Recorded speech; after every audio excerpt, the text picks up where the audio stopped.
Pour ceux qui ont étudié le Mahamar du Rabbi Moshe Alal-Marom, là-bas il y a des notes très intéressantes du Rabbi des Agaot qui en elles-mêmes sont un Mahamar à part entière et là-bas extrêmement profonde.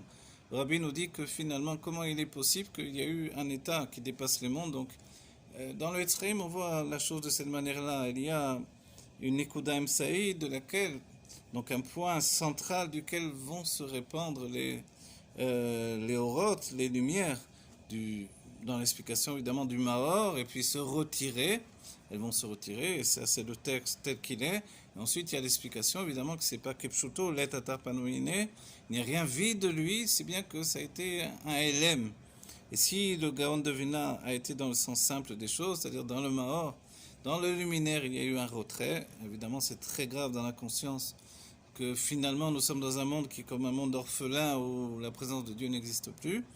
En vérité, l'étatar panominé dit le Zohar, il n'y a rien vide de lui, donc aucun domaine vide de lui. Dieu est toujours à l'intérieur du monde, et à l'intérieur de ce monde-là, il se trouve, et sa présence, qui est la présence de l'essence, occasionne qu'il n'y a pas de retrait, c'est juste une italmut.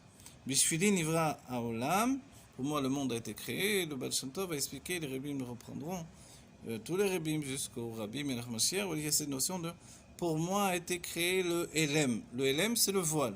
Puisque le voile a été créé pour moi, c'est-à-dire que la notion de voile est effective dans ma personnalité. Et chacun son voile différent, les uns des autres.